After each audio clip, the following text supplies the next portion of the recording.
Hi everybody, I want to show you one last strategy you can use for graphing linear equations in two variables. So we've talked about plotting points method, which is basically where you just get to pick values to plug in and then solve for the remaining variable. We've talked about intercepts method, where it is very similar, but specifically you plug in the zeros to find the intercepts of the linear equation and plot those. We've also looked at exceptions, things like vertical and horizontal lines. And now in this last video, I want to talk about how you can use slope to actually graph as well. And we learned about slope in our last video. So a couple of things you want to think about here, just kind of reminders when you're using slope. So if your slope is positive, actually, we'll just call this reminders.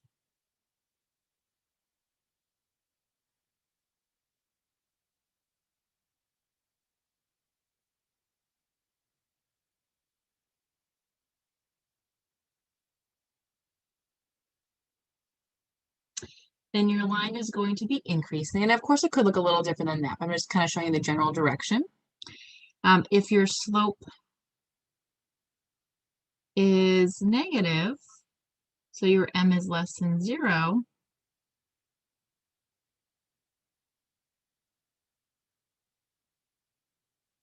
the line is going to be decreasing or going down overall. So that's kind of one set of ideas here. Another thing to remember is that slope is the ratio of vertical change, which is the change in y's, to horizontal change.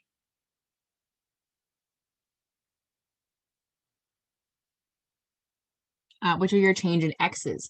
And remember, we can also physically see this on the graph. So when we were talking about slope, we were also showing on the graph how those numbers actually related directly to moving up and down from point to point, right? So you could actually see that change on the graph there.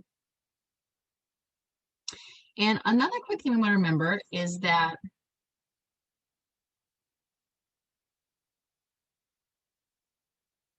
if the equation is in the form y equals mx plus b, so this is actually called slope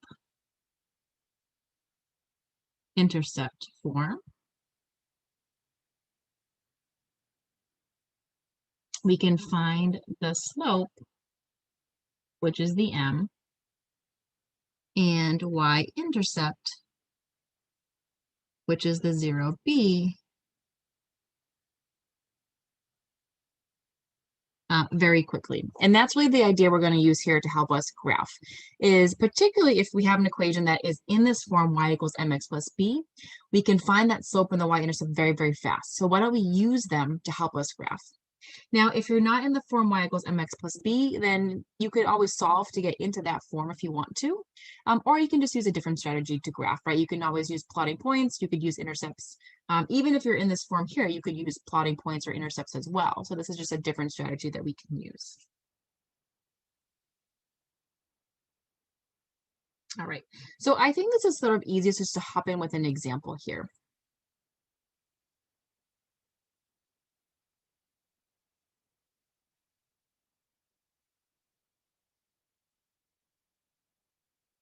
So we're going to graph y equals 2/3 x plus 1. So notice that we are in that form, right, that y equals form. And this is really when it's most helpful to use this strategy. So we can find our slope right here, and then we can find our b right here. So I know my slope is equal to 2/3.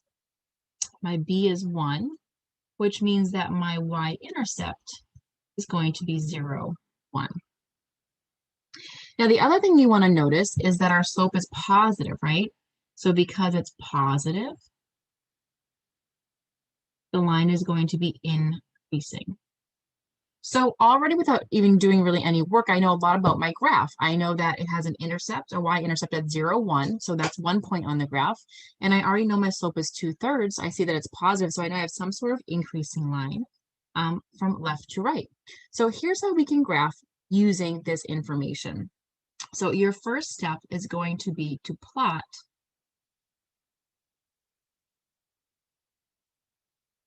the y-intercept. Okay. Now, if you had a different point, so let's say you were doing a different problem and you somehow had a point other than the y-intercept, you could start with that point too. It doesn't really matter which point you start with. So if you had an example on the homework assignment or something like that where you had a different example, then that is fine too, or a different like point to start with. Actually, we'll do this example here. That might make sure I take out my graph paper. So I'm going to start by graphing 0, 1. So 1, 2, 3, 4. I'm going to just do my best to keep my spacing the same. It really should be on my graph paper here. Okay. So my first step is going to be to go ahead and plot that point. Let's do it in green. So I have 0, 1. So I already have 1 point on my graph, which is really nice. And now I'm going to go ahead and use my slope.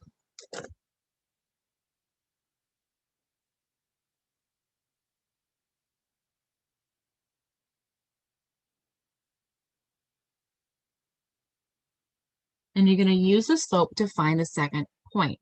So 2 things you have to think about. So 1, call it I, is if your m is greater than 0, then you want to remember that you're going to be increasing. And if your m is less than 0, you're going to be decreasing. Now, I'm leaving out when m equals 0 and when m is undefined, because those are our vertical and horizontal lines. So you don't need to do all this to graph those. We can just graph those very quickly like we saw in a previous video. So this is really when your slope is not 0 or not undefined. And the second is that your slope gives you your change in y over change in x. So this is going to tell you the number of places to move in an up and down direction. And your bottom number is going to tell you the number of places to move in a left to right direction, right? Because you're looking at vertical change over horizontal change. So let's look at our particular slope here. I'm going to do kind of my working green. Okay. So this means I'm going to move up and down 2 units, or I'm going to move left to right 3 units. Now, the only thing is you want to think about your general direction. So put this particular problem, since this is greater than 0, we want to make sure we're going in an increasing direction. So we start at this point here, and we're going to count. So if I'm increasing, let's think about this. If it's positive slope, I want to move in an upward direction, right?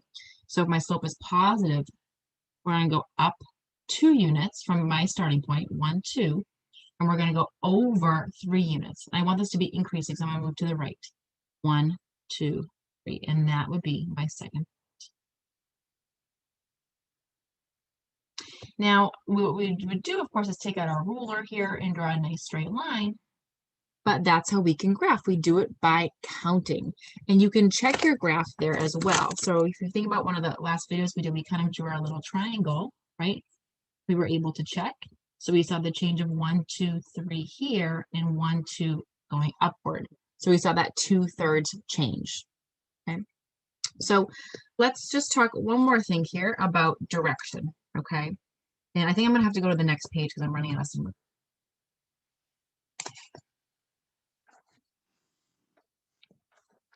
I'm actually just going to take out my graph paper now so I don't forget to use it this time.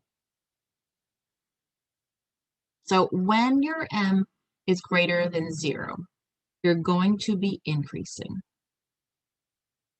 So when you're counting, how do you move on your graph? So what we typically do is we typically move up and to the right, because that will give us that nice increasing line as we go along.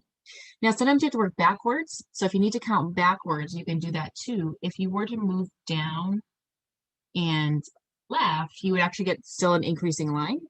So if you think about here, if I'm starting here, if I go up and to the right, then I'm getting kind of an increasing graph.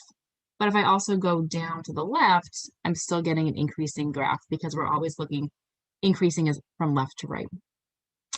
If your m is less than 0, then we're looking at a decreasing line. So how do you do the counting? you're going to count down and to the right, or up and left. Now, the first way I wrote each of those is what we traditionally do, but sometimes if you're kind of running off your paper and you're like, I can't go up anymore, or I can't go to the right anymore, you can always work the other direction. So if I go back to my other graph here for a second, right? We had a positive. So when we're moving, we're going to go up 2 and right 3. So up 2 and right 3, right? That's very natural. And actually, I could keep doing this. Up 2, right 3, and I could keep forming as many points as I want to along this line. But I ran out of room on my graph here. I'm kind of off the grid. So I could work backwards. I could also go down 2. But if I'm going down 2, I have to work backwards as well. So instead of going right, I go left. 1, 2, 3. Okay. And you can see how that line is going to go right through that other point. So overall, we still have an increasing line. And I always have students check at the end. So once you do your counting, because sometimes students make mistakes, look at your picture overall. Is it going the right direction? If it's positive, it should be increasing, right? If it's negative, it should be decreasing. So if you have that flipped, then you know you did something wrong with your counting. Let's do another example.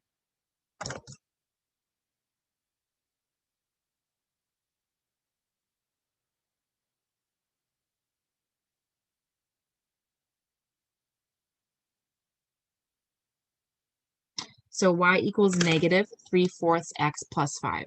I'm in that y equals form, so I can pick out my slope and my b value right away. So my slope here is negative 3/4, and that b value is going to tell me that my y-intercept is 0, 5. So to use this technique for graphing, you always need some point to start. You can't just start wherever you want to. A ton of students will just start at the origin. You can't do that. You have to have a specific point to start on. Okay, so you need the intercept or another point on this line before you can do this.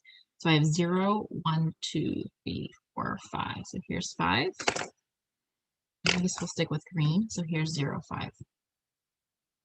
And now I'm going to count. So notice that my m is negative 3/4. So I know I should have some sort of decreasing line.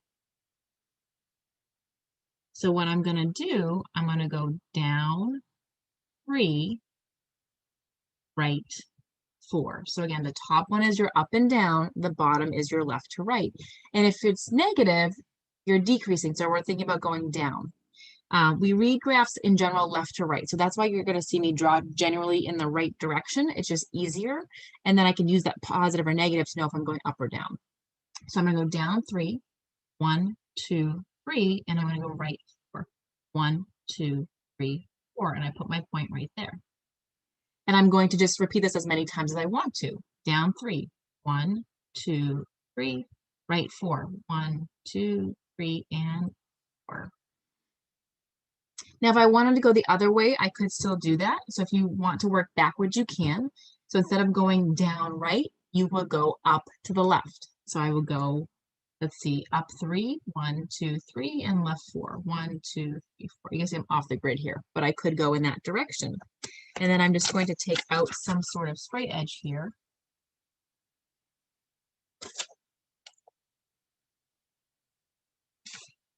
And connect my points.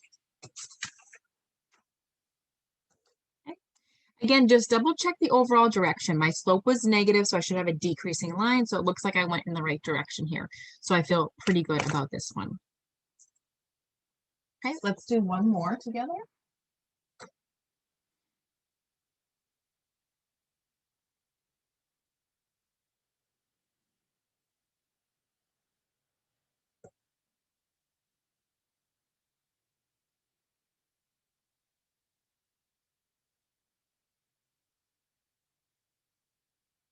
All right, 2x minus 7. So here is my m, and here is my b. So my m is 2, and my b is going to give me my y-intercept, which is 0, negative 7. So that minus or that negative stays with the b there.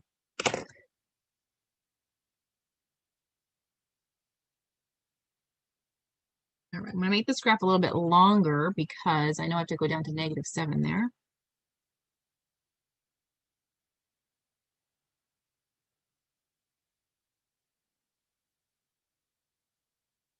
It's +7. It's -7. Let's go to 7 here. And -7. Okay, just to put a few little tick marks kind of on the board here. So when we're graphing using slope, the first thing I need to graph is always my y-intercept. So my y-intercept here is 0, -7. So I'm right down here. And then I do need to use my slope. So I'm just going to do some work a little bit further down. Actually, let's see if I can zoom out a little bit. That's a little better. Okay, so our m here is 2. Now it is definitely positive. So I know I'm going to have some sort of increasing line. Now, if I don't have a denominator, I can always put a 1 there. Okay, so think about if I'm going in the positive direction, I'm going to go up 2, and I'm going to go to the right 1. In general, we always move to the right. That's how we read graphs, from left to right. So that's how I tend to draw as well. But if I have to work backwards, I can do that too. But I try to usually go towards the right. So I'm going to count up to right 1. So I start here, I go up 2, and to the right 1. Up 2, right 1, up 2. And I can do this for as long as I want to. I can keep doing this forever if I want. I obviously don't need this many points, but you kind of get the idea. Now, if I wanted to go backwards, maybe I'm running out of room on the right side. Well, it still works, but you would just reverse it. Instead of going up 2 into the right 1, you would go down 2 into the left 1. And you can see that those points are still lining up and giving us that nice increasing line, which is what we want here.